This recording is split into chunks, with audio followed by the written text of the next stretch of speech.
Hello everyone, welcome to my channel बुलवियर वेब। So I hope आप सब बहुत अच्छे होंगे एंड आपने चैनल को सब्सक्राइब कर लिया होगा। सो अगर आपने अभी तक चैनल को सब्सक्राइब नहीं किया है तो प्लीज़ चैनल को सब्सक्राइब करिए।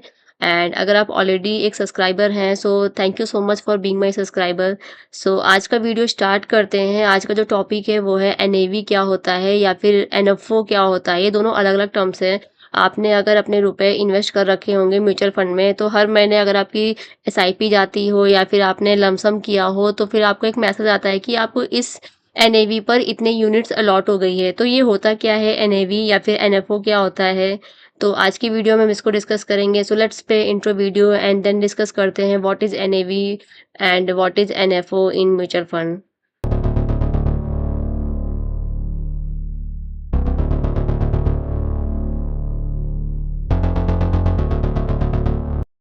म्यूचुअल फंड में इन्वेस्ट करने से पहले आपने एनएवी और एनएफओ का नाम सुना होगा। लेकिन क्या आपको पता है कि एनएवी अगर कम है, लाइक अगर एनएवी लो है, तो लो होने का मतलब ये नहीं होता है कि सस्ता म्यूचुअल फंड है। तो ऐसा तो नहीं होता है। या फिर आप बोल दो कि एनएवी की वैल्यू हाई है, एनएवी अगर 200 रुपये में या 300 रुपये में तो वो अच्छा म्यूचुअल फंड है, ऐसा कुछ नहीं है।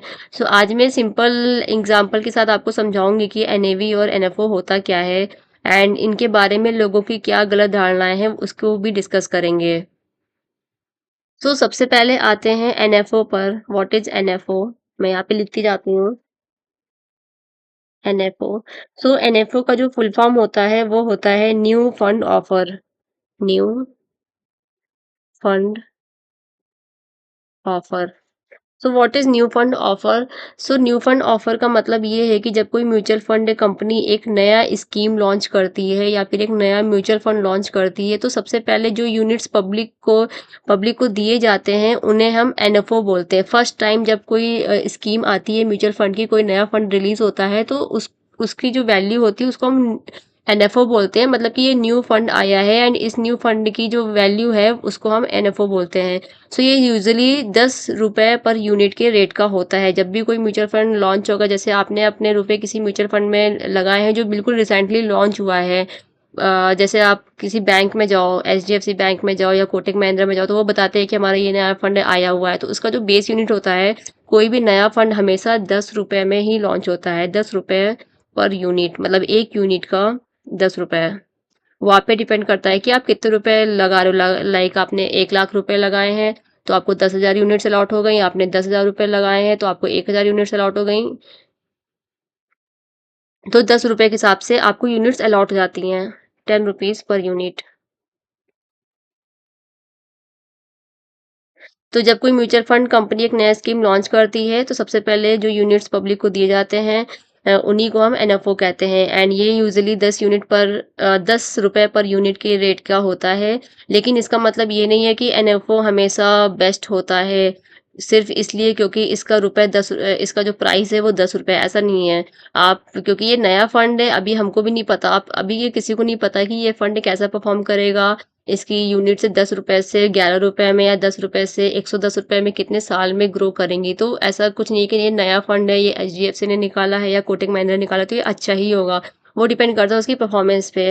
और अगर आप कोई पुराने फंड की बात कर रहे हो तो पुराना फंड की एनएवी ऑलरेडी ग्रो होकर दिखाती है। तो वो दिखाता है कि उसमें कितना ग्रो हुआ है, वो 10 रुपए से कितना बड़ा है। तो अगर एक पुराने फंड का एनएवी 200 रुपए है तो दोनों की वैल्यू अपने अपने पोर्टफोलियो और परफॉर्मेंस पे डिपेंड करती है। तो अब आपको एनएफओ के बारे में पता चल गया कि एनएफओ होता है न्यू फंड ऑफर, जो कि हमेशा 10 रुपए में लॉन्च होता है, 10 रुपए पर यूनिट। अब सेकेंड एनएफओ आपको पता चल गया। अब देखते हैं कि एनएवी क्या होता है। एनएवी यहाँ पे मैं लिखती जाती हूँ। एनएवी का जो फुल फॉर्म होता है वो होता है नेट एसेट्स वैल्यू।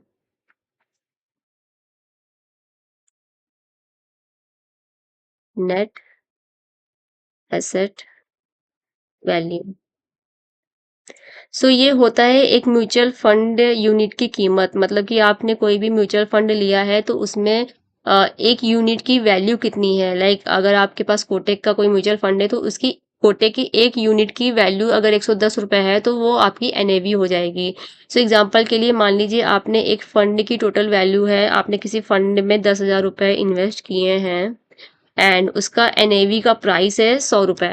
ये उसका प्राइस है एनएवी का। तो आपको ₹10,000 के हिसाब से आपने ₹10,000 इन्वेस्ट किए हैं और एक यूनिट का प्राइस है मतलब उसकी एनएवी वैल्यू ₹100 है, तो आपको कितनी यूनिट्स मिलेंगी? तो आपको ये निकालना है कि आपको कितनी यूनिट्स मिलेगी। तो आप अपने टोटल फंड में से आप डिवाइड कर दो अपना, इसको मैं यहाँ पे लिखती हूँ।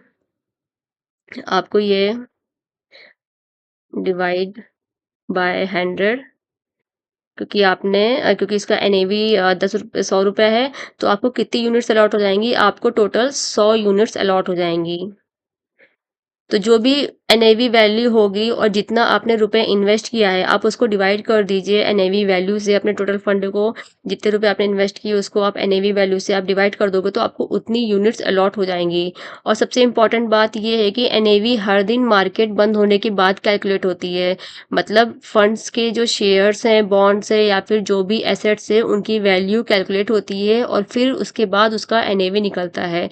तो अगर आप 3 बजे से पहले इन्वेस्ट करते हो, लाइक अगर आपने यही 10,000 रुपये 3 बजे से पहले डाले हैं, तो आपको उसी दिन की एनएवी आपको मिलेगी। जैसे आपने आज 10,000 रुपये मान लो मॉर्निंग में 10 बजे आपने डाल दिए हैं, तो 10 बजे जो भी एनएवी वैल्यू होगी, आपको वही एनएवी वैल्यू आपको अलॉट हो जाएगी। लेकिन अगर आपने 3 बजे के बाद, मार्केट के क्लोज होने के बाद, नॉट 3 बजे, 3:30 बजे के बाद आपने इन्वेस्ट किया है, तो आपको अगले दिन का एनएवी अलॉट होगा। अगले दिन मार्केट जो भी परफॉर्म जैसा करेगी, उसके बेस पे जो एनएवी डिसाइड होगा वो आपको अलॉट होगा। और जब जब एएमसी जो हमारी एसेट मैनेजमेंट कंपनी, उसको आपका रुपए मिल जाएगा, तब आपको वो एनएवी अलॉट होती है। तो इस तरीके से ये एनएवी काम करता है। अब हम देखते हैं कि मिसकंसेप्शंस क्या है एनएवी के बारे में, मतलब कि लोगों को गलत धारणाएं क्या है एनएवी के बारे में। यहाँ पे मैं डाल देती हूँ मिसकॉन्सेप्शंस अबाउट एनएवी। एनएवी के बारे में क्या मिसकॉन्सेप्शंस हैं? सो पहला तो ये है कि कम एनएवी वाला फंड सस्ता होता है एंड ज़्यादा एनएवी वाला फंड महंगा होता है। यहाँ पे मैं इसको भी मेंशन कर देती हूँ। कम पहला कम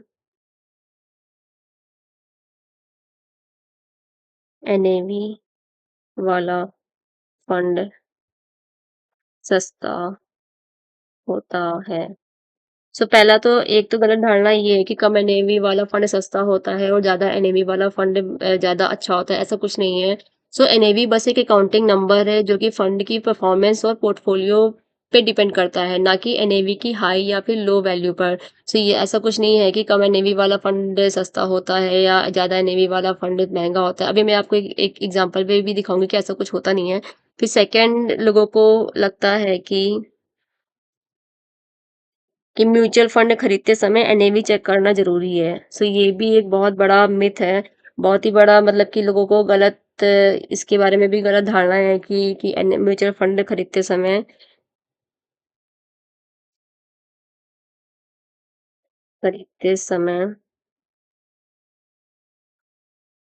एनएवी चेक करना ज़रूरी।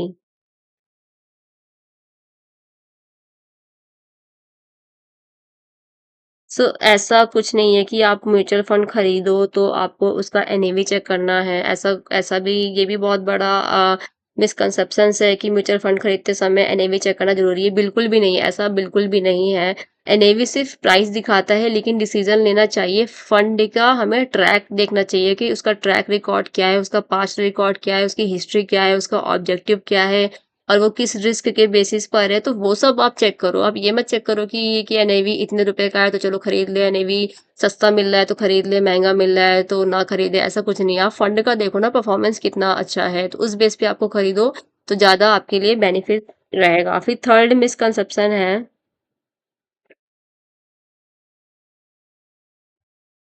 कि एनएवी स्टॉक प्राइस की तरह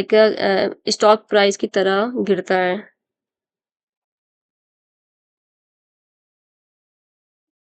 की तरह गिरता है। लोगों को लगता है कि जैसे-जैसे स्टॉक का प्राइस गिर रहा है, वैसे-वैसे उसका एनएवी भी गिरेगा, स्टॉक बढ़ रहा है तो एनएवी भी बढ़ेगा, ऐसा नहीं है।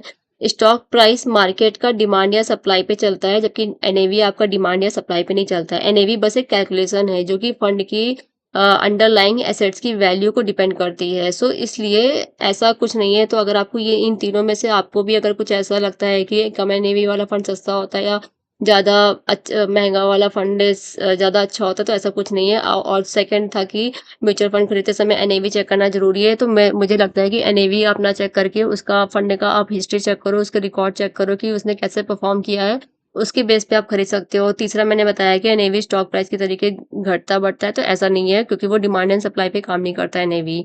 सो ये 3 मिसकंसेप्शंस हैं, जो लोगों को लगता है कि ऐसा-ऐसा कुछ होता है, बट ऐसा कुछ नहीं है। तो अब मैं आपको एक एग्ज़ाम्पल दिखाती हूँ कि कैसे जो मैंने आपको ये मिसकंसेप्शंस बताया है, शायद आपको थोड़ी और क्लैरिटी मिल जाए। तो मैंने एक यहाँ पे स्क्रीनशॉट ऐड कर रही हूँ। तो मान लो ये मैं एक एग्ज़ाम्पल दे रही हूँ कि आपने 10,000 रुपए इन्वेस्ट किए हैं म्यूचुअल फंड में। तो एक म्यूचुअल दो दो अलग-अलग तरीके के म्यूचुअल फंड। एक म्यूचुअल फंड में का जो एनएवी है वो 100 रुपए है और एक म्यूचुअल फंड का एनएवी जस्ट अभी लॉन्च हुआ है, उसका 10 रुपए रखा गया उसका एनएवी। तो आपको क्या लगता है कि आप 100 रुपए वाले में इन्वेस्ट करोगे कि 10 रुपए वाले में इन्वेस्ट करोगे? तो बहुत लोग को लगेगा कि अरे ये तो 100 रुपए का है, ये तो बहुत अच्छा परफ़ॉर्म कर रहा है और ये जस्ट अभी 10 रुपए का है, या फिर 10 नहीं तो मान लो आप 20 रुपए का होता, अरे ये 20 रुपए का है, ये कम अच्छा होगा, तो ऐसा कुछ नहीं है। तो अब आपको मैं कैलकुलेशन दिखाती हूँ। यहाँ पे 100 रुपए के हिसाब से, क्योंकि आपने 10,000 रुपए इन्वेस्ट किए हैं, तो 100 रुपए के हिसाब से 100 रुपए एनएवी के हिसाब से आपको यूनिट 100 यूनिट्स मिल गई यहाँ पर, और यहाँ पे 10 रुपए के हिसाब से आपको टोटल 1000 यूनिट्स मिल गई। तो ये आपको समझ में आ गया कि 100 रुपए के हिसाब से आपको 100 यूनिट्स मिल गई, और यहाँ पे 10 रुपए के हिसाब से, क्योंकि आपने 10,000 रुपए इन्वेस्ट किए थे, तो 10 रुपए के हिसाब से आपको 1000 रुपए यूनिट मिल गई। तो अब मान लो कि दोनों ही फंड में 30% का ग्रोथ हुआ है एक साल में, तो यहाँ पर इसका एनएवी कितना हो गया, 100 रुपए से हो गया 130 रुपए, और यहाँ पे इसका एनएवी की वैल्यू हो गई 10 रुपए से 13 रुपए। तो अब आपका टोटल अमाउंट कितना हो गया, यहाँ पे भी आपने 10,000 इन्वेस्ट किए थे इस वाले फंड में, और इस वाले फंड में भी आपने, दोनों में ही आपने 10,000 रुपए इन्वेस्ट किए थे। तो आपको ऐसा लग रहा होगा कि 100 रुपए वाले में तो बहुत ज़्यादा ही ग्रोथ हुई होगी और 10 रुपए वाले में बहुत कम ग्रोथ हुई होगी, तो ऐसा कुछ नहीं है। तो आप टोटल देखोगे तो यहाँ पे क्योंकि आपके पास 100 यूनिट थी, तो 100 यूनिट के हिसाब से 130 एनएवी, जो हमारे पास 130 एनएवी के हिसाब से 100 यूनिट है, तो हमारा टोटल फंड हो जाएगा 13,000 रुपए। और यहाँ पे भी सेम, क्योंकि आपके पास यहाँ पे 1000 यूनिट थी, तो 1000 यूनिट के हिसाब से 13,000 यूनिट का 13 रुपए के हिसाब से आपके पास जो फंड बन जाएगा वो है 13,000 रुपए। तो दोनों ही सिचुएशन में अगर आप देखोगे तो 30% की ग्रोथ के साथ दोनों ही सिचुएशन में 13,000 रुपए बने हैं। तो आपको अगर ऐसा लगता है कि ये 100 रुपए का है और ये 10 रुपए का है, तो ऐसा कुछ नहीं है। आप फंड की परफॉर्मेंस चेक करो। अगर यही चीज अगर ये वाला फंड मान लो म्यूचुअल फंड 1 30% का ग्रोथ कर रहा होता है, या म्यूचुअल फंड 2 से 5% का ग्रोथ कर रहा होता, तब ये रिजल्ट अलग होता है। लेकिन अगर आप दोनों में सेम ग्रोथ है, तो फिर आप नहीं एक्सपेक्ट कर सकते हो कि दोनों में अलग अलग रिजल्ट आएंगे, तो फिर सेम ही रिजल्ट आएगा। तो बेटर है कि आप कंपनी की परफॉर्मेंस चेक करो, आप देखो कि उसने कितनी ग्रोथ करी है, उस बेस पर आपको म्यूचुअल फंड लेना चाहिए। तो आई होप आपको अब बहुत सारी चीज़ें क्लियर हो गई होंगी। मैंने म्यूचुअल फंड पे ऑलरेडी 2 वीडियो बना रखे हैं, जिसमें फर्स्ट वीडियो में मैंने म्यूचुअल फंड की बेसिक जानकारी दी थी कि म्यूचुअल फंड होता क्या है और इसमें कौन-कौन सी कैटेगरीज़ आती हैं, तो आप वाला वीडियो गो थ्रू कर सकते हो। सेकंड वीडियो, एक्चुअल में मैंने 2 नहीं 3 वीडियो बनाई है। सेकंड वीडियो में मैंने एक्सपेंस रेशियो बताया है कि एक्सपेंस रेशियो कैसे कैलकुलेट होता है और कैसे काम करता है एक्सपेंस रेशियो। बहुत लोगों को एक्सपेंस रेशियो नहीं पता होता है कि म्यूचुअल फंड में एक्सपेंस रेशियो जैसी चीज़ भी कुछ होती है। और तीसरी वीडियो में मैंने आपको बताया था कि एग्जिट लोड क्या होता है। एग्जिट लोड के बारे में नहीं पता होता, ये एक हिडन कॉस्ट होती है, जो एक लॉक इन पीरियड से पहले अगर आप निकाल लेते हो तो आपको एग्जिट लोड देना पड़ता है। तो उसके बारे में भी मैंने आपको बताया। ये चौथा वीडियो है म्यूचुअल फंड पे, जिसमें मैंने आज आपको बताया कि एनएवी क्या होती है और एनएफओ क्या होता है। तो आई थिंक ये कंप्लीट पैकेज है म्यूचुअल फंड के लिए। तो अगर आपने पहले की वीडियोस मिस कर दिए हैं, तो फिर आप प्लीज़ जाके वाले वीडियो भी देख सकते हैं। तो आई थिंक अब आपको क्लियर हो गया होगा कि एनएवी जो होती है वो एक यूनिट का प्राइस है जो डेली चेंज होता है, एंड एनएफओ जो होता है वो एक नई स्कीम की शुरुआत होती है, जो कि 10 रुपए पर यूनिट के हिसाब से दी जाती है। लेकिन इन्वेस्टमेंट हमेशा फंड के ऑब्जेक्टिव, परफॉर्मेंस और रिस्क को देखकर करना चाहिए। सिर्फ एनएवी के नंबर देख के नहीं करना चाहिए कि एनएवी का नंबर 10 रुपए है तो ये खराब है, और एनएवी का नंबर 100 रुपए है तो ये अच्छा है, ऐसा कुछ नहीं है। सो आई होप आपको ये वीडियो हेल्पफुल लगी होगी एंड नॉलेजेबल लगी होगी। सो मैं ऐसे ही free educational content on a regular basis post करती रहूँगी। So thank you so much for watching this video. And अगर आपकी कोई भी क्वेरी हो या आपका कोई भी कमेंट हो, तो आप उसे कमेंट बॉक्स में कमेंट आउट कर सकते हैं। So have a nice day. Thank you everyone. Bye.